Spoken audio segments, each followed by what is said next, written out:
اطاعت، یہ دونوں اطاعتیں مستقل ہیں، غیر مشروط ہیں، جبکہ اولو الامر کی اطاعت یہ مشروط ہے، اور اللہ اور اس کے رسول صلی اللہ علیہ وسلم کے خلاف اگر نہیں جاتی تو وہاں پر ان کی اطاعت کی جائے گی۔ پھر اس کے بعد میرے بھائیوں، اسی لیے تنازع کی صورت میں اللہ اور اس کے رسول کی طرف دوبارہ لوٹانے کا حکم دیا گیا، اور اللہ کی طرف لوٹانے کا مطلب اللہ کی کتاب کی طرف لوٹاؤ، اور اللہ کے رسول صلی اللہ علیہ وسلم کی طرف لوٹانے کا مطلب اللہ کے نبی صلی اللہ علیہ وسلم کی حدیث اور آپ کی سنت کی طرف لوٹاؤ۔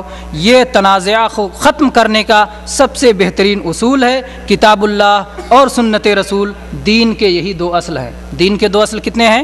کتاب اللہ اور سنت رسول اللہ صلی اللہ علیہ وسلم، یہ دو اصل ہیں۔ اس پر میرے بھائیوں فرقہ ناجیہ کے منہج کی بنیاد قائم ہے۔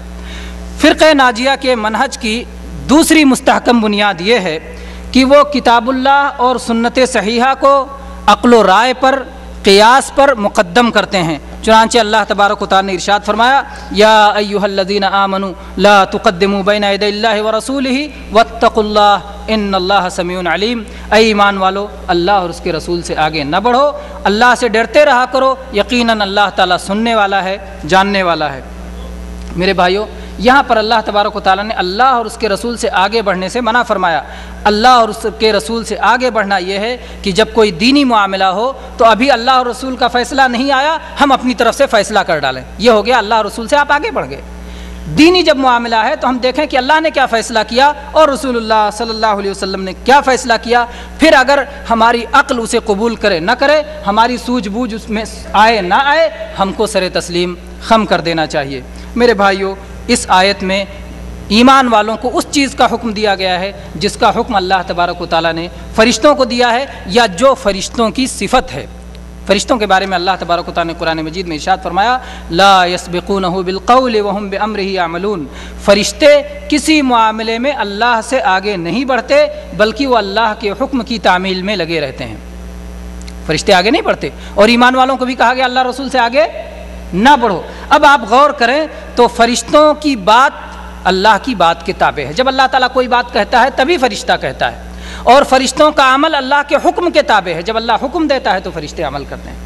فرشتے نہ بات بولنے میں اپنی طرف سے کوئی بات کہہ دیتے ہیں بڑھ کر کے، اور نہ کوئی عمل اپنی طرف سے بڑھ کر کہتے ہیں، جب تک کہ اللہ تبارک و تعالیٰ کی طرف سے انہیں وہ بات کہنے کے لیے نہ کہا جائے یا ان کو پر عمل کرنے کے لیے نہ کہا جائے۔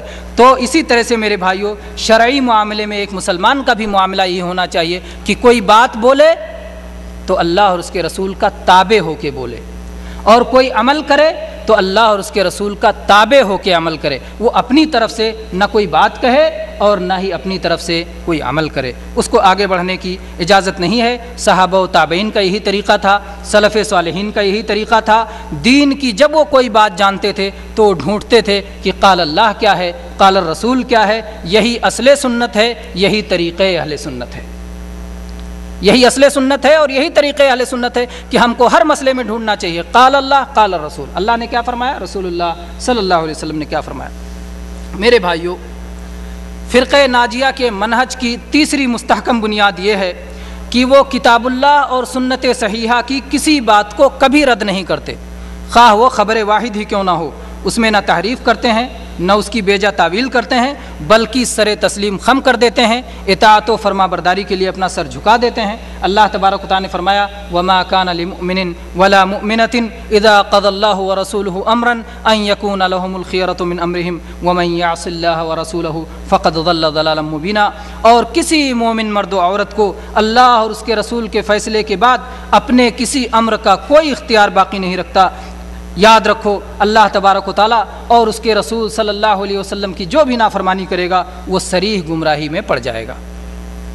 ایسے ہی اللہ کے نبی کریم صلی اللہ علیہ وسلم نے ارشاد فرمایا، وما آتاکم الرسول فخذوہ وما نہاکم عنہ فانتہوا، کہ جو کچھ رسول تمہیں دے دیں اسے لے لو، اور جس سے رسول روک دیں اس سے رک جاؤ۔ چنانچہ صحابہ و تابعین اور سلف صالحین کا یہ متفق علیہ اصول تھا، اس میں ان کے ہاں کوئی اختلاف نہیں تھا کہ قرآن و سنت کے مقابلے میں کسی کی رائے، کسی کا قیاس، کسی کا وجد، کسی کا ذوق، کسی کی حکمت، کسی کی سیاست، کسی کا فکر و فلسفہ، کسی طرح کے حکایات اور قصے، کسی طرح کے منامات اور خواب، اور کسی طرح کے معقولات، یہ اس کے ذریعے سے کتاب و سنت کا معارضہ نہیں کیا جا سکتا ہے۔ کتاب و سنت ہے تو وہ سب سے آگے ہے، اور یہ ساری چیزیں اس کی وجہ سے چھوڑ دی جائیں گی۔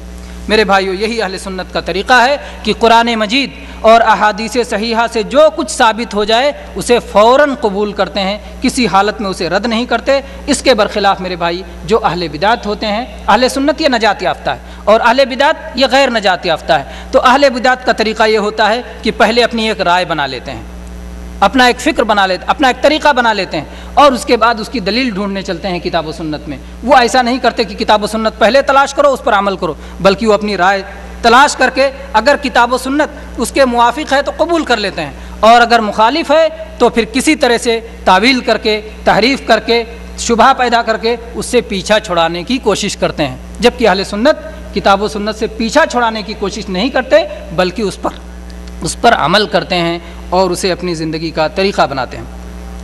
برادران اسلام، فرقہ ناجیہ کے منہج کی چوتھی مستحکم بنیاد یہ ہے کہ وہ کتاب اللہ اور سنت صحیحہ کے بعد صحابہ کرام رضوان اللہ علیہم اجمعین کے اقوال اور فتاوے تلاش کرتے ہیں، بعد والوں کے فتاووں پر ان کو مقدم رکھتے ہیں۔ اور کیونکہ رسول اللہ صلی اللہ علیہ وسلم نے اسی بات کی رہنمائی کی ہے، آپ کی یہی وصیت ہے۔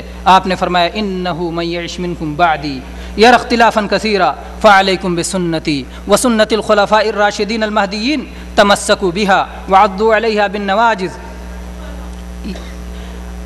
جو میرے بعد زندہ رہے گا وہ بہت سارا اختلاف دیکھے گا، اس لیے تم لوگ میری سنت کو اور میرے ہدایت یافتہ خلفائے راشدین کی سنت کو مضبوطی سے پکڑ لو، اسے مضبوطی سے تھام لو، اسے اپنے دانتوں سے مضبوط جکڑ لو۔ یہ مسند احمد کی، سنن نبی داؤد کی، سنن ترمذی کی صحیح حدیث ہے۔ میرے بھائیو، اسی طرح سے عبداللہ ابن مسعود رضی اللہ عنہ نے فرمایا کہ تم میں سے اگر کوئی شخص کسی کا اسوہ اپنانا چاہتا ہے تو جناب محمد رسول اللہ صلی اللہ علیہ وسلم کے صحابہ کا اسوہ اپنائے، کیونکہ وہ لوگ اس امت میں سب سے زیادہ نیک دل تھے، سب سے زیادہ گہرا علم رکھتے تھے، سب سے زیادہ کم تکلف والے تھے، سب سے زیادہ راہ راست پر تھے، سب سے بہتر حال والے تھے۔ وہ ایسے لوگ تھے کہ جن کو خود اللہ تبارک و تعالیٰ نے اپنے نبی کریم صلی اللہ علیہ وسلم کی صحبت کے لیے، آپ کی رفاقت کے لیے، آپ کا ساتھ دینے کے لیے اور آپ کے دین کو قائم کرنے کے لیے اللہ تبارک و تعالیٰ نے انہیں منتخب کیا تھا۔ اس لیے صحابہ کی فضیلت کو پہچانو اور ان کے نقش قدم کی پیروی کرو، کیونکہ صحابہ صراط مستقیم کے راہی تھے، صراط مستقیم پہ چلنے والے تھے۔